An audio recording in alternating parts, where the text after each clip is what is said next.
Power on. Select your players. Pierre, Sarah, Glenn. Select your topic. Games. Select your format. Entertaining podcast. They're called the Button Boys. So make some fucking noise. 'Cause they're gonna talk about video gaming and stuff. Button Boys. It's Button Boys. I'm your friendly neighbourhood Glenn Moore. There's your friendly neighbourhood Sarah Keyworth. Hello. And there's the white South African Pianovelli. Welcome to the show. It's a gaming podcast. Friendly segregated neighborhood? Would that be the way in? That's it.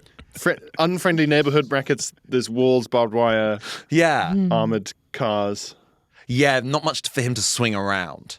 He'd spend a lot of it on foot. I did think that growing up, I was a big Spider-Man fan. Even when I was a kid in Johannesburg, you could get the comics. And I moved here, all the comics are about fucking shooting peas at your teacher. It's fucking pathetic. Yeah. In South Africa, we got American comic books, and it was awesome. But I do remember thinking, Spider-Man's really not. He had to go from Watchmen to the Bash Street Kids. To only be able to police the CBD Yeah. is Spider-Man's curse. As long as the crime occurs in the central business district near the zoned high-rise buildings, Yeah. he can help. He could do it in the sort of more rural areas, but he has to walk. Yeah, or do that weird Spider-Man sprint he does while he's running along rooftops. Where it's kind of hunched. Yeah. Don't like it. It's very Gibbon-like. Gibbon. Yes. Gibbon. He's sort of like propelling himself off of cows. He's rowing machines. He's in cows rowing machines. Yeah. Do you reckon he's so strong he pulls the world towards him? Yeah. Turn back time. Time itself. Well, big question is, as always, what have you been playing? Finish Terra Nil. Fuck! Hey, Well you did a run. done. I did it right. No, but what I mean is, you completed a run, and it seemed so far away as a prospect. Oh, no, not Terra No. Invicta. Oh, Terra Nil. Oh, no, Terra Invicta is ongoing. Oh, right, okay, yeah, sorry. Terra Nil, the wonderful I wondered why you rewilding reacted game. like that. Yeah, I was just like, couldn't believe it's it. so patronising. Yeah. Hey, good job, Hey, you buddy. did your first mobile game. Wow. Beep boop. Oh, yeah. No, I completed it. It's very soothing and nice to do on tube trains and stuff. It is great. It's not very long. It's like 4 main maps. 4 maps split into 3. Mm-hmm. It's 4 genres of maps. So like deciduous forest, tundra, desert, and savanna. Redding. And Redding. Yeah. Redding is the boss to regenerate Redding. I didn't realize as well, one of the agencies, one of the studios that made it is a South African gaming studio. Do they have is there a big South African gaming contingent, do you know? I mean, not by comparison to the UK or the US, but there are a lot of programming companies and software companies and gaming studios down there. Because I think... I did play a South African game a couple of years ago. Yeah? Yeah, I think it was South African. It was called Phoenix Springs. Just a quick apologies, corrections, and clarifications. I said that Phoenix Springs was a South African game. Not only is the character in no way South African, I looked up the studio, Caligram Studios, and the website says most of the team is based in the UK. Don't know where I got that from. Don't know why it ended up in my head. There'll be plenty more fuck-ups and apologies, corrections, clarifications for the rest of the show, including me correcting myself on the word clarifications. And it was like a hand-drawn, almost like it looked like a kind of a comic book, but as if it had been printed out and then put onto like a TV screen. But it was about someone looking for like a missing relative, and it was like a walking sort of adventure. But it was A PDF. it was a PDF, if you will. Yeah. I played. Yeah, sorry, I didn't play a game. I played a PDF a couple of years ago. Yeah. I watched a PowerPoint. I read a comic on a PDF. Yeah. How did it play? Do you know what? We'll talk about it another We'll time. talk about it later, yeah. Yeah. There's a few, yeah. But I think because it's like South Africa's got a very, good education sector. So e.g. you can go and learn coding. But obviously it's really cheap to employ people there compared to the UK and the US. So I imagine that's pretty... A lot of money knocking about out there as well. Not spread out. A lot of money knocking about in the bank accounts of 38 people. Okay. And they're not making the games. No, they might pay some other people to make the games, though. No, it's very nice. I sort of wish there was more. And I would like anyone listening who knows the answer to this to write in or maybe put it on the Discord, because I remember one of the things with Ring the Bell, Age of Empires 2, is that it's procedurally... Oh, that's not the bell. No, I didn't bring it. No. You just killed a fly. Muscle memory. Procedurally generated maps. Random maps. Mm-hmm. Yeah, but where have they gone? What do you mean? They don't happen as much anymore. They There's no do. reason why Terra Nil shouldn't be procedurally generated. Is that so much bigger than making a map and having it the same map forever and ever? Amen. Hard for a mobile game, is it? Not hard. I wouldn't say hard for a mobile game, but Isn't it hard. just some code? No, hard for the nature of what Terra Nil. Have you ever tried to write your own Sudoku puzzle? Yeah, I know. But And with Terra You Nil, have. I've tried to do my own cryptic crossword. Oh fuck! what and solve it? Oh, what did I? I'm What too did I fiended. mean? Yeah. This is remembering your own password. Yeah. That was my fucking password for this account.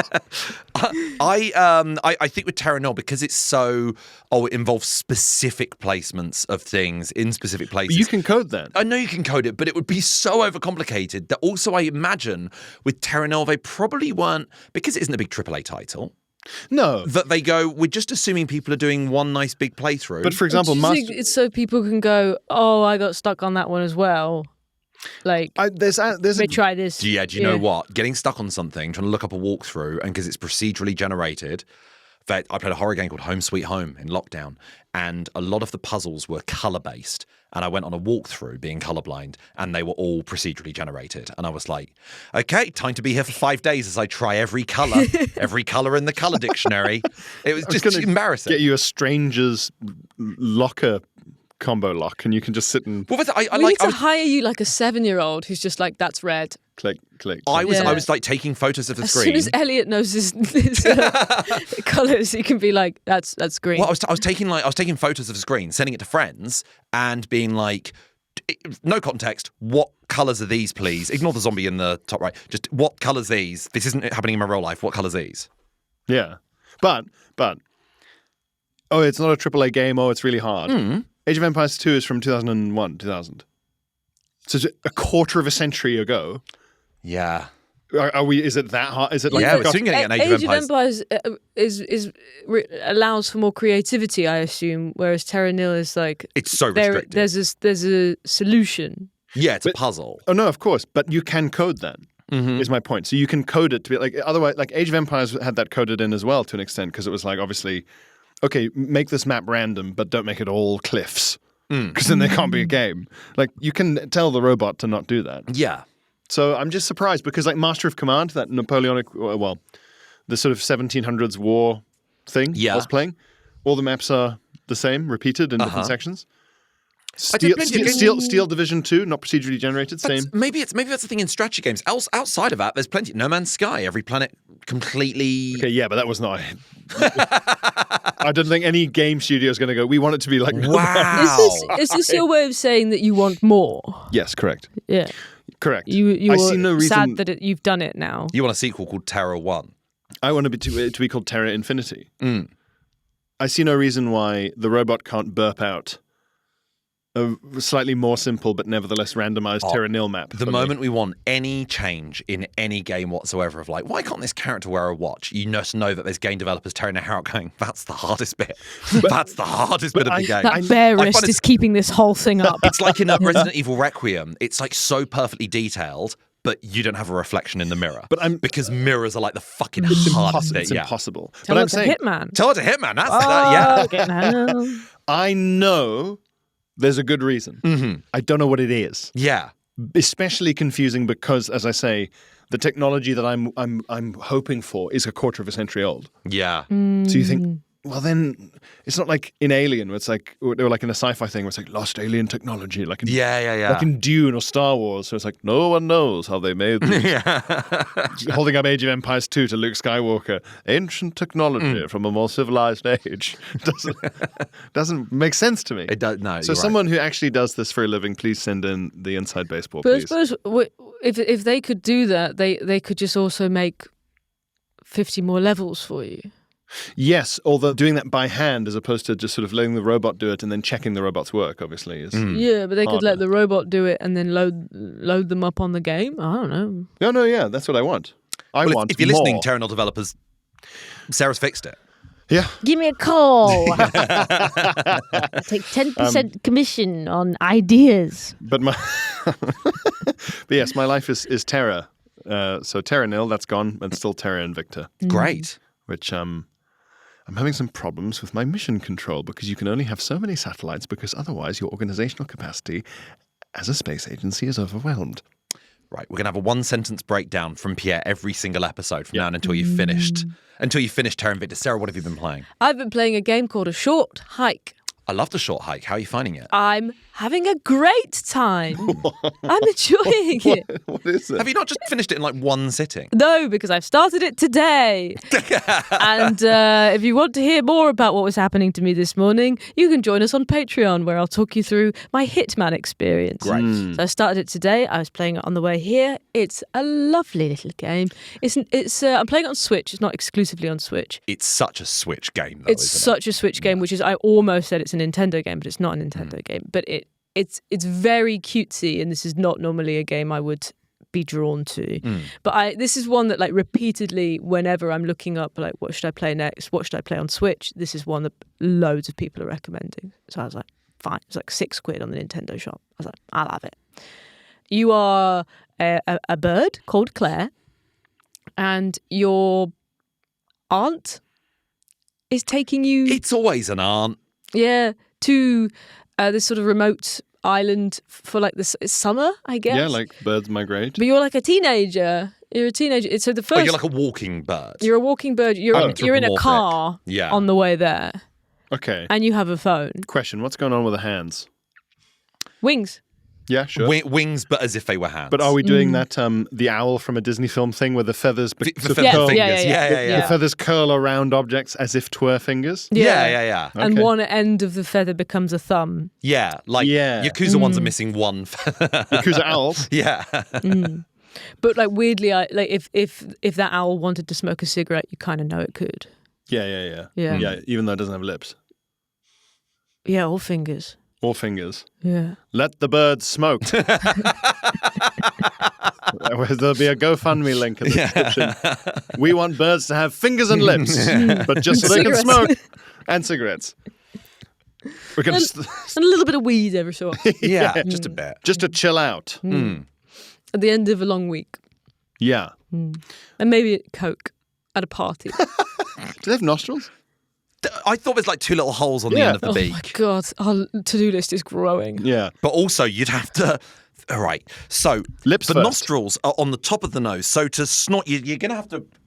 You're gonna have to put your head over Or we get on the table. I think they'll do it. Or Well, you just drop the it moment in. they had their first bit of Coke, they won't mind doing that. Yeah. if we do fingers first, they can have a little straw like from McDonald's, and then they'll be all right. They haven't got gums upon which to rub it. No. Blow it up their cloaca. Yeah, right up the cloaca. That's probably easier. Okay, we'll do that. Yeah. That's true. So, makers of birds, if you're listening, Give me a Sarah call. has got it covered. I take So a short hike. 10% commission on ideas. Your aunt takes you to In a car. Yeah. You have a phone because you're a teenager. Right. And basically the entire premise is you have no cell signal and you're a teenager and you walk outside and you're like, I'm trying to get a cell signal, presumably so I can message my friends. Or tweet. For anyone listening and not watching, I mimed putting a gun under my chin. This is a So, tangent. Samaritans, if you're watching, give us a call. Pierre has got us covered.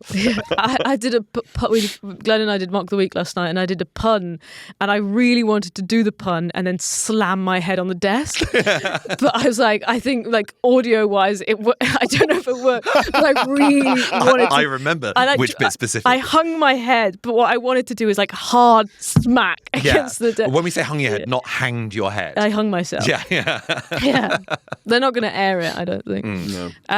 And your aunt says you're not going to get cell service down here. You've got like a little cottage down by the water, but you might do at the like top of the It is a mountain. Mountain, basically. It's just a yeah. tiny little secluded mountain with trees around it. Yeah, it's a sort of gorgeous island. It feels a bit sort of American Canadian, like luscious greenery.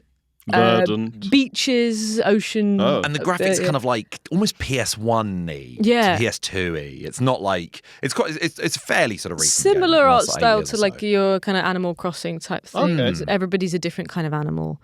And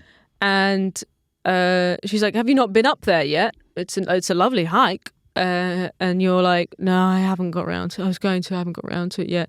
And so you set off, and the entire game is your hike up, but you are distracted by various people giving you little side quests, and it might be like first person you meet is like, I want 15 shells, and you know that they're going to give you something in return. Okay. You see a guy who's making sandcastles, and up until this point there's like little locations where you obviously could dig, and he's got a big shovel.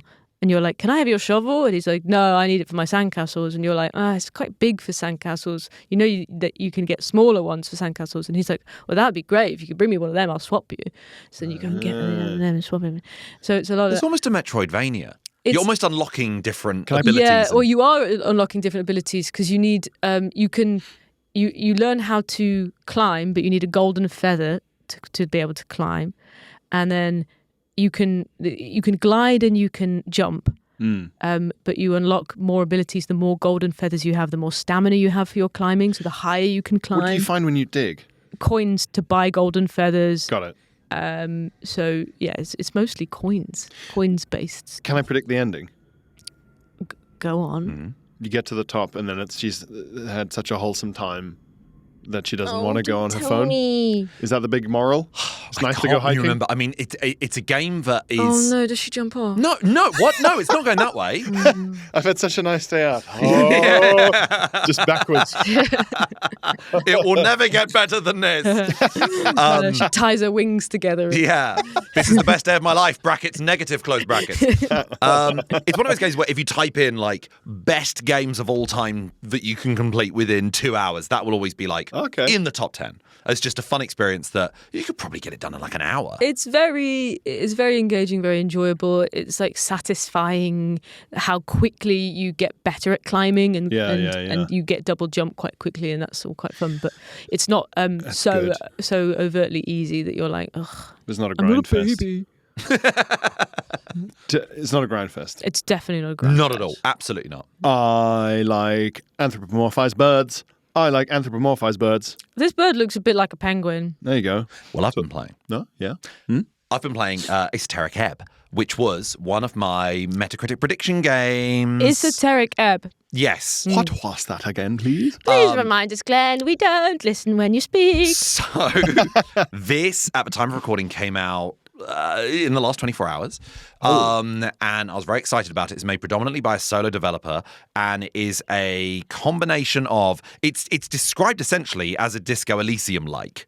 Okay. And this is a very cartoony... An Estonian novel. Yes, very cartoony D&D game set in a very much like fantasy realm. Right. It's like watching a cartoon.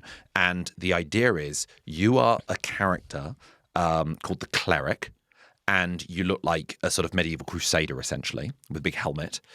And you are investigating an explosion at a tea house, which is considered especially suspicious because the city you live in's first ever election is about to take place in a couple of days. And there's lots of different factions in this election because the city is lived in by humans and goblins and elves and all your typical sort of fantasy creatures. Right. However, the issue is you have woken up in a mortuary having died, and you've just woken up because you've been revived. And you I hate it. do remember previous aspects of your life, but essentially it's a Disco Elysium-like, not only in the sense of you are essentially an amnesiac detective, and also you have a companion who's commenting on everything you do, a bit like Kim Kutsuragi in Disco Elysium, but also you have that sidebar down the left, which has all the different parts of your brain talking, as you're interacting with various people. And all the different parts of your brain talking. well, kind of, because you've got the different aspects of your personality. You got to check out Disco Elysium, Sarah. I know, but the reading. I know it's the reading, but at least it's voiced. This is what I don't think you'd like. Will you That come Esoteric round Ebb. and read it to me? The issue of Esoteric Ebb is, as it's made predominantly by one guy, not a single bit of voice acting. I'll voice it. Right? Well, Let us know. We'll do it. Let us know. We'll all do it. Yeah. We could be the voices. Yeah. One catch. We do a horrible accents. Yeah. Offensive. Yeah. Races you don't even know about. It's good fun. We're inventing this. Yeah. It's good fun. It's really, really good fun. I'm being serious, by the way. I was kidding. I'm not. It's I'm not. I'm deadly serious. I was kidding. If Button Boys could just provide the voice for a big hit game, that'd be amazing. Yeah. I think the next WWE SmackDown. Yeah. I'll be Roman Reigns. I don't know any of them, but I'll just do like, no, got yeah. No, how'd you like that? I'll be the bell. Yeah. Okay. Ding ding. Oh, that was good. Thanks.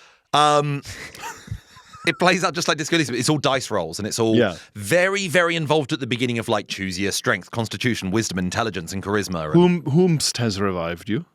the mortician, the local mortician. But you died. You died. It's a world in which people can be revived. So it's got very sort of interesting political elements of like, well, what does the death penalty mean in this city? Yeah. And it's done in a very quirky way. Like a melatonin. Yeah, it's quite. A weighted blanket. Yeah. It's You're going straight to bed. it's a very odd and strange game, and I'm looking forward to seeing how it develops. And I like the fact that apparently you can play it however you want. It's it's all very narrative based. There's combat, but the combat plays out like it would in something like Disco Elysium. You just choose a series of options that we want to do, and everything's decided by dice rolls. But you can play the entire game without investigating this explosion at a tea house. You can not meet some of the major characters and complete the game that way. And like Disco Elysium, you have a limited number of days. This is all building up towards an election. Right. And and like Disco Elysium, every time you talk to someone, every time you perform an action, that's when time moves along. You can run around. How far in are you if it came out 24 hours ago? I'm like one full day in. And it's good so far. It's really, really good so far. It's very phenomenal. but the issue I have for my own self with games like Disco Elysium is I get very completionist about it, and I'm not a completionist with games at all, but in something like Disco Elysium, it's so good and so engaging. You do want to have you want to be on top of everything. You know you're missing out. And I love a to-do list. I love a to-do list in games. And so it's really exciting to be like, I can help this person out here, and having this time management system of I can meet this person at 9 a.m. and if I can get that wrapped up and be over this place by 10 a.m., I can get double the experience points because I've done like 2 missions, and I have real FOMO when it comes to D&D sort of experiences. This feels like a new thing. I think we've talked about this before, but it's like a new thing in my life in the last sort of 5 to 8 years where I do play a game with a degree of anxiety about what I don't know. Yeah. Yeah. What I might have missed. Yeah. Is that because like the detail of games has advanced so much that you know that there might be anything anywhere? Yeah. Yeah, I think so. I find it relaxing when I'm like, oh, this environment is locked off. Limited. Like, Short hike, you're not missing out on any lore. I can't interact with this. Yes, and also, do you have it where part of the anxiety is, because some would say the solution is, oh, well, you can always go back and do it, but part of the anxiety for me is, but I won't be bothered. I won't. So then I'll miss out, and partially due to my own inability to, like, I'm not doing it again. Yeah.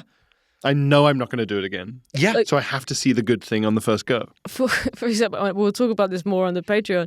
One of the things that slowed me down with Hitman this morning was I found myself in a little cove and my controller started buzzing, which has never happened before. Mm-hmm. It means your table at TGI Fridays is ready. So I had to go. Yeah. And I ate. Had and I to came be a back. full rack of ribs and a sex on the beach. But it happened in And it one cost level £90. before, but we'd been guided to dig for something.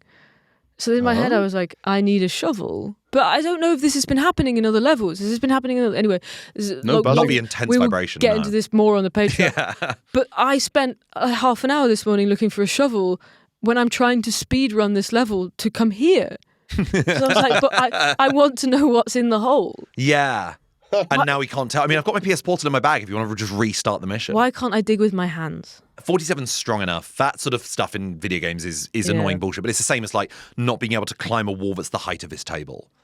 But I couldn't let it go. And every logical part of my mind was like, you just need to know how this level ends because you're talking about it on the podcast. And I was like, but I want to dig. You do want to dig, yeah. In terms of like the stats you give your character, and again, I'm really bad at choosing stats. I was bad in The Sims because there's no bad stat.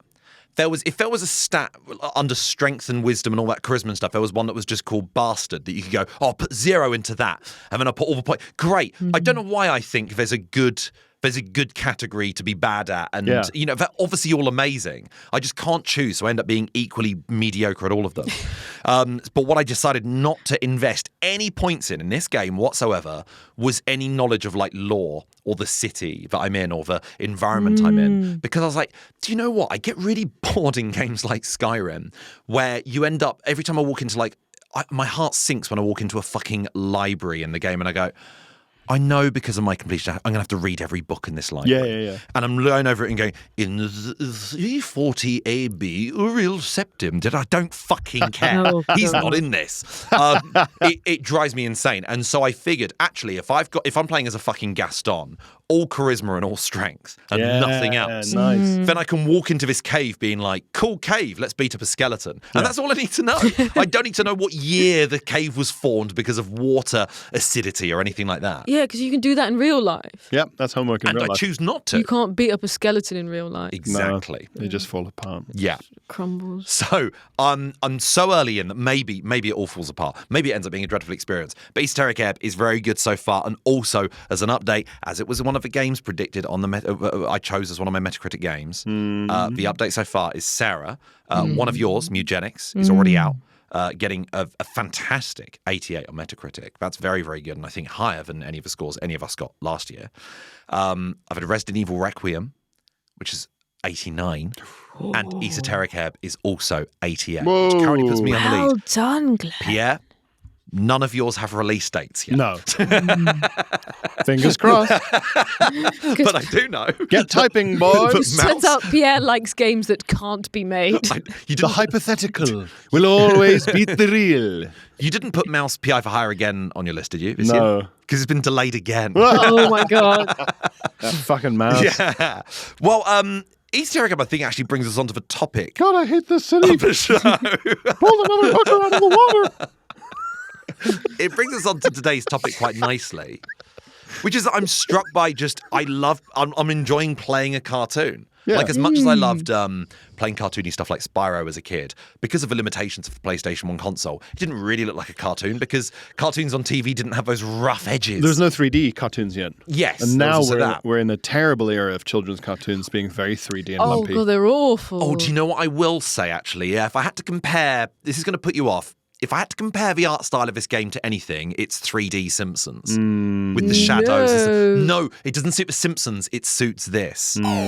Hello, it's Glenn again from the very near future with you for another apology, correction, or clarification. I said that Esoteric Ebb looks like 3D The Simpsons, by which I mean when they changed the art style of the television version of The Simpsons. Within the last 5 years. Yes, so that they looked a bit more three-dimensional, as opposed to that Treehouse of Horror episode where From 1998.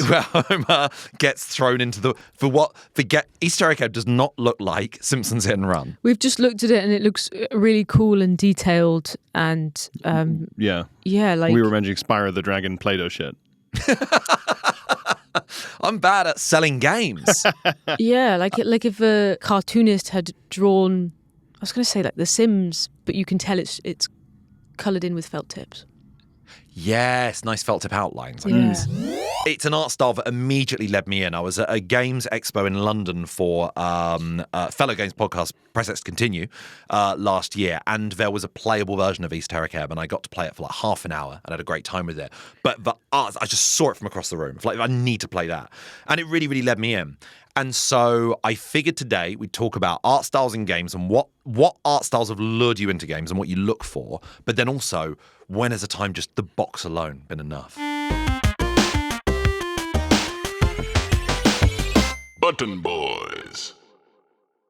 A big part of what appealed to me in the early noughties when I was a child about Age of Empires, Cossacks, a lot of the strategy games, because the way the art design was done back then was more old-fashioned. The manuals and sometimes the backs of the games would have the kind of pencil sketchy looking concept art for the physical models of the things you click on in the game. Oh, nice. Or there'd be like a kind of Leonardo da Vinci looking pencil sketch of like an arquebusier. What the fuck is an arquebusier? It's like a musketeer. Oh, okay. Yeah. Who holds an arquebus? Correct. Are you really not going to do From the arquebus riff? Are you not going to do an arquebussy joke? I was going to say. No, actually. We were both waiting for that. Well, get your heads out the gutter. So, yeah, I can be quite sensible. The one thing Glenn respects is 16th century pre-flintlock technology. Yeah, It's the and only I thing don't he, really That's make the jokes only about thing that. it's the only thing he respects. won't joke about Yeah. is matchlocks. Anyway, He shouts, "That's not funny." Yeah. Oi, pack it in. I really like that. I mean, I did They laid down their lives for a different nation. for the Swiss Confederacy. Yeah? And sometimes in mercenary work for aspects of the Holy Roman. It's true. Never mind. If it wasn't for them, you'd be speaking the same language. You'd be speaking Romansh. Yeah. So I did a lot of art. My granddad didn't fight in World War II. Yeah, true. Is it? Anyway, let's not go down that road. I did a lot of art at school and did a lot of art in sixth form. And so anything pencil sketchy or artsy-fartsy, I'd be like, these are my two favorite things coming together. So you love a concept art. Love a concept art, love a sketch, love innovative design, and little choices that make the difference, like where they go, we're actually going to change the shape of the roofs on the buildings for this team in the game. And you go, that's great. That's such a nice little touch. Or we're going to have, you zoom in and you go, hang on, is that? And you zoom in and the water in the little fountain, it's moving. Oh, I love it when the water in the nice. little fountain is moving and it's spurting up into the air. It just needs two separate animations. doesn't That's it. Yeah. Yeah, the shipyards in fucking Cossacks. Yeah. Couple of seagulls up there. Chimney smoking. Couple of seagulls. Chimney smoking. Yes. Don't hate it, smoking chimney. As a child, I would buy any game with a shouting man in a World War II American helmet on the front. So that includes every Call of Duty Every game. Call of Duty is a man pointing Like, and he's doing the soy face. The original soy face. Oh my. Tiger tank. Whoa! It's like he said, take one of me in front of the war. Yeah. Yeah. Pushing over the wall. He's doing like Big Tom's Big Eats or whatever. And he's like, it's Yeah, they're big. I love the idea that he's screaming at everyone. As in, like, just in fear. yeah.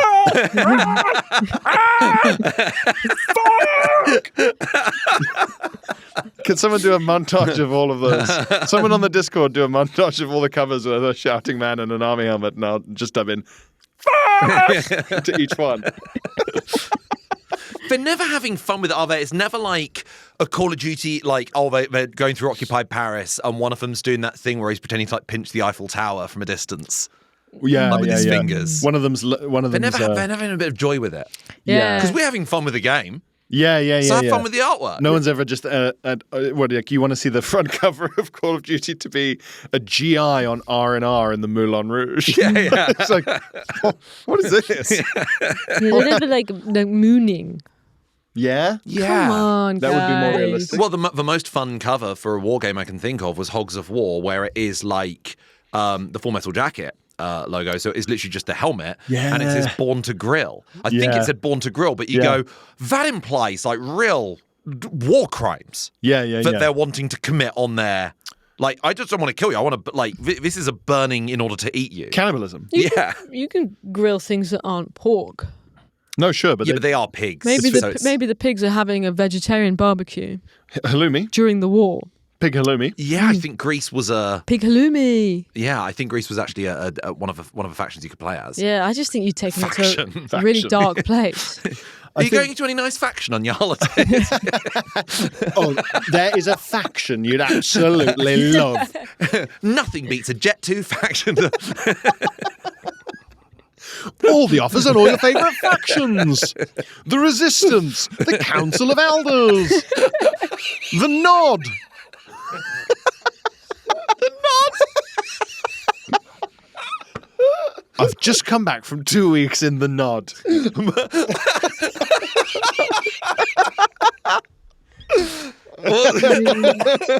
Was it Seth Yeah. from the Nod in Command and Conquer? Fucking hell. Do you bring back any souvenirs from the Nod? Yeah. Just some, what do they harvest? It was one of those towers that could just evaporate people. Yeah, a little ornament of one of those. They're everywhere. Yeah. I think the especially as a kid, the box art of a game that led me in instantly, partly because I loved theme parks anyway, was Roller Coaster Tycoon, specifically because it just had roller coaster tracks on it. So immediately, my like 6-year-old, it was just like moving my finger along the box, going, "Where does that fucking? Oh, look at that! Is it fucking There's some is that part of you that's corkscrew? like, I'm going to get to go on that. I'm going to get to go on the ride. Yeah. I'm going to Yeah. buy this small box and then I'm going to get to go on that roller coaster. Yeah, you're like I'm going to take the roller coaster home. Yeah. Open this box. It's going to burst out of the box, and then I will go on it. I remember being disappointed when I loaded up Roller Coaster Tycoon. Yeah. The graphics, it looks like a fucking Victorian painting. you're like a dog trying to eat a picture of food. Yeah, because, but also I was like, no, I didn't know I'd be this far away. yeah, I thought it'd be first part. I don't know what I expected or how it could possibly operate because friends had You're trying to put told your me foot about the through the game. screen. Yeah, friends had told me about the game. Yeah, so I'd yeah. obviously visualized it in my head. And I Yeah. just had it And so what wrong. 6-year-old knows what tycoon is? Yeah, You Oh, just see yeah. a roller coaster. yeah. 6-year-old is attracted by the prospect of a aggressive business monopoly. Yeah, I played that not knowing what a tycoon was and then watched Nickelodeon not knowing what the fuck that is. Yeah, both American sort of 100, 200-year-old phrases. I asked my granddad when I was a kid, I said, what does Nickelodeon mean? And he just immediately broke into song. And went, put a penny in the Nickelodeon. And then just trailed off and went, that's all I know. I don't know what a Nickelodeon I was like, is. yeah, sorry, that hasn't... Right, you can put pennies in it, but You've that could raised- be anything. you've It could be a raised- dog. You could put be a- pennies in a dog. Wait, what's a Nickelodeon? Oh, I just feel like I never know. Penny and the dog? Just fucking talking about this fucking podcast. What's Nickelodeon? It's a little coin-powered jukebox thing, isn't it? Yeah, that sounds about right, doesn't it? Yeah. You don't know either. Like Odeon Odeon is a cinema. cinema. Why have you said that? Odeon. As in Nickelodeon, so nickel You put and a nickel Odeon. in the like, Odeon. So like a penny cinema. Hello, Glenn, again with another apology, correction, or clarification, this time on the Nickelodeon thing. Psych! Got that one absolutely fucking spot on. Back to the episode. Nickelodeon. Yeah. God, you guys said that like that proves everything. Well, Odeon's obviously a cinema. Like, I don't know anything you're talking about. You've been to Start the at Odeon? beginning. Yeah, I've been to it. No, Keys is like Cineworld only. Okay. Yeah. All right. I love, And don't get them started on Curzon. I love Cineworld. Cineworld? It's the world. Best sweet selection! View rejects! View rejects! So an Odeon. Yes. What's an Odeon then? Cinema. A cinema. Yeah. And Stick a a nickel in. Nickelodeon is A coin a pad. cinema you put a nickel in. Yeah. Yeah. Little light show or something. isn't And it? I'm supposed to be following that, am I? Yeah. In the news, yeah. You sound like you followed it Well, this perfectly. makes perfect sense. That's why it's called Nickelodeon then. Yeah. This has been the least games chat we've ever done No, in well, an episode. And now you know why we don't. I We only talk about games because I don't know anything. am glad. Picture house. Sorry. I am glad that art styles have changed because of the availability and widespread training of people with like big drawing on iPads kind of paint art. It looks like a painting, but you know it's done digitally. Digital painting, let's say. Because there was a bit where it was like, oh, we'll sort of import your real world drawings and art into a program and then approximate them with pixels. Yes. Then there was a period of dogshit 3D, Age of Empires 3, lumpy characters. So pre-rendered backgrounds. Is that what pre-rendered backgrounds were? So no, like the in pre-rendered old were the Final good, Fantasy. Pre-rendered were the good ones. Yes, so like Final Fantasy 7 through 9 were unbelievable. You get these dog shit looking like, making their fucking Super Mario. While behind him is like this Hieronymus Bosch painting. But he's got beautiful. these pistons moving up and down. Stunning. It's amazing. Stunning. Desperados pre-rendered background. Fuck. Beautiful, but better looking characters because they've used the same method on the character avatars. Then it got lumpy in 3D, and I thought it looked shit. And now we're back to something closer to pre-rendered backgrounds because I just think the technology has advanced so much that you can have these kind of painting-looking things or these beautiful designs. Expedition 33. Yeah, That's just, it's unbelievable. Stunning cover work. I wish in Expedition 33 it was just a bit clearer. Sometimes it's so hazy, like when you walk out into the world map, it's so hazy. I'm like, if you did remove the haze, would this actually look a bit rubbish? Yeah, Have yeah, they yeah. Vaselined it up to paper over some Literally, cracks? like putting dry ice onto a stage to sort of go. It looks a bit flat. Yeah, but the character models have fucking facial expressions I've never seen in a game before. They're just like individual cheek muscles twitching. This is the sort of thing that level of game is what I imagined because the thing I got sucked into when I was a child was Tron. So, I was going to say Chocolate River. Yeah. Jumanji was the third option. it's not funny, guys. You were in that. You're in that pipe for hours. Yeah. Okay, I told you. They sang a song about me until I lost a lot of weight. Yeah. I told you I didn't want to talk about it. My last memory before I passed out is them singing a song about how overweight I am. Imagine Horrible. if you're stuck in a pipe and you hear a piano going, starting up. You go, Yeah. So I'm assuming you're waiting for the ambulance. They're like, you've rang the ambulance before you enter the piano. Yeah. An ambulance. Maybe not the. I would get sucked into live action artwork. So I can't believe I've never talked about this game before. And I can't believe I've never talked about this franchise before. When I was a child, I was obsessed with the 2000 film of Charlie's Angels. Button Boys. Not the original Charlie's Angels, too young for that. Cameron Diaz, Lucy Liu, Drew Barrymore. Yeah. That era of Charlie's Angels. And I had the PlayStation 2 game, which just has the cover art for the film on the box. Oh, great. No effort whatsoever. So I'm expecting the most phenomenal game in the world. The artwork has got to be. I'm expecting Expedition 33 in the year 2001. And this is not what I got. And I've looked up the artwork now, and it is fucking horrible. It is just skinny stick figure women in bikinis throwing lumpy men around. I'm listening. You said it's awful, but it sounds sublime. It sounds splendid. I went with a friend to see Full Throttle, the sequel, 2002. It's got silly at all. And again, with like Roller Coaster Tycoon, it was like, what was I expecting to happen? I just... You scooped up this. It's like The Ring, they kiss you through the screen.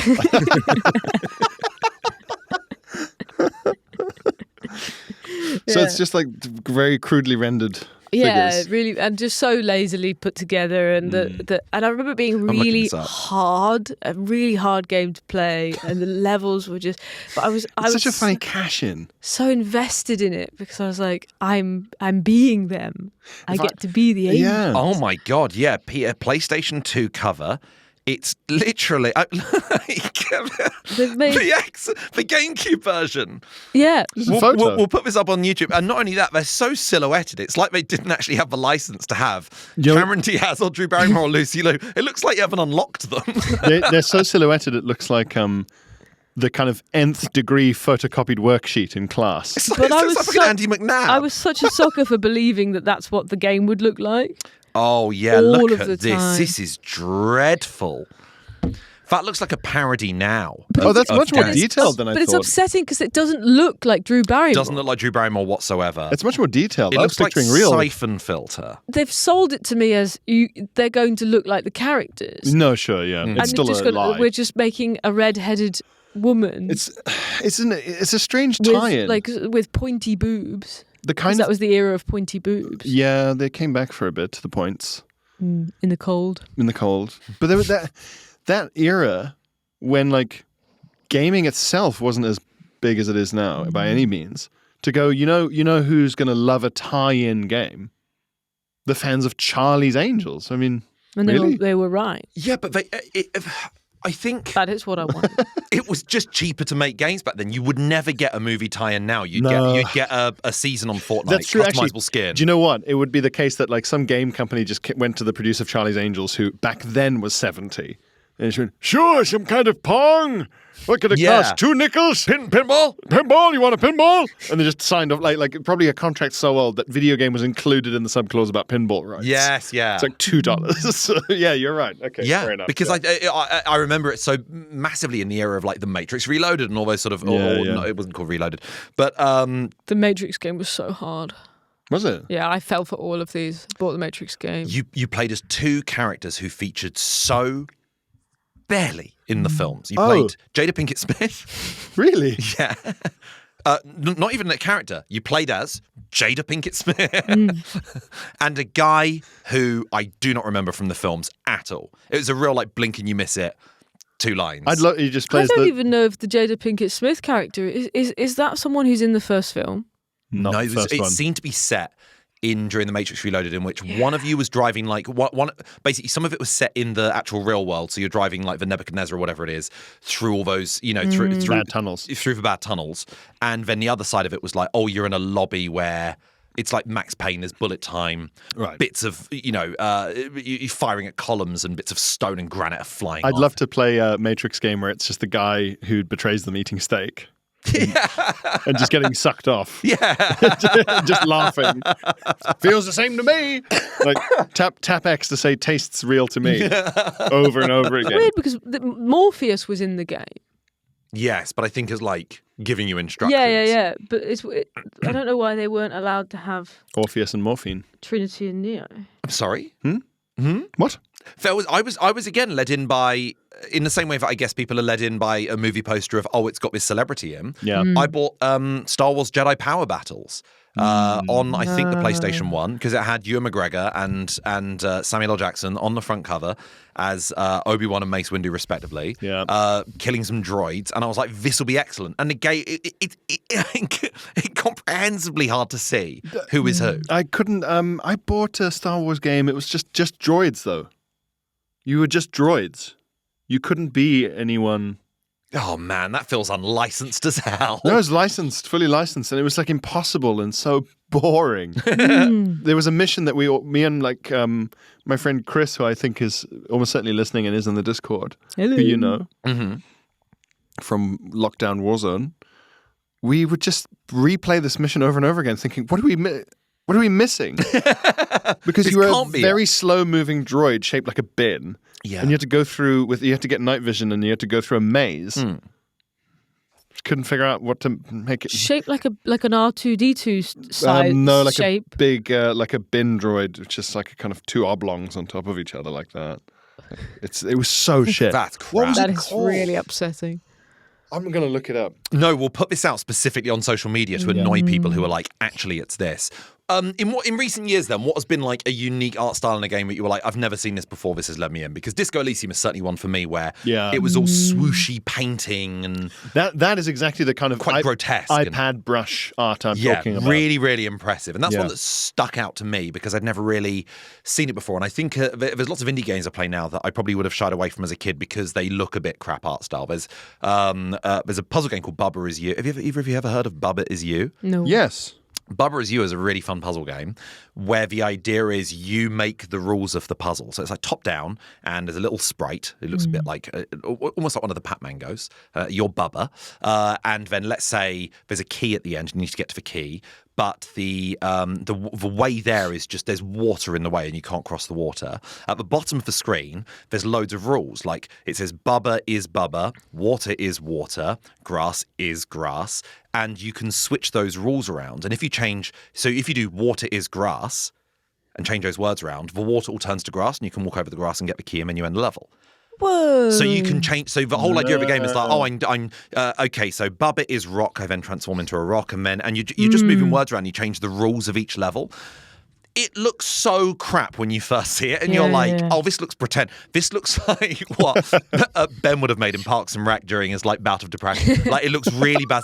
But I wouldn't open my eyes to that sort of thing when I was like 14 years old. But that sort of led me in because you go, well, that's clearly been like there's effort and style, and as much as I love the millions of pounds that have been thrown into making like a Horizon or something like that. We look at Forbidden West and go, nothing looks as good as this. That's incredible. It's quite nice to play a game where you go, well, this doesn't look mainstream or conventional, but it looks good in its own way. It's been loved. I could be this game. Yeah. I found what Star Wars Droid Works. Never heard of that. From 1998. Good Lord. PC Have only? you got a picture of the droid that you were playing at? PC only, baby. You build the droids, and it's an educational, non-violent game. Look, fucking Marge Simpson ass. It is. No. I just think they're neat. Holding up droids.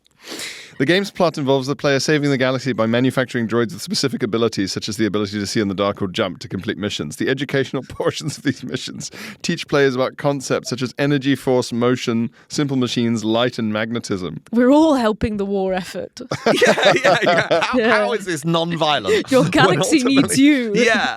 It's like if there was a non-violent game set in a factory during World War II where you're specifically helping make the bombs. This is like insane. No, but you weren't But it's given them. non-violent. There were never weapons. But the there's no droids weapons. Right, okay. No, the droid is like a droid that can see in the dark and press a button because the button's in the dark. Right, okay. Like, at no point did anything like explode. dig for potato simulator Yes, during World War II. Literally, recycle pots and pans to make Spitfires. Yeah.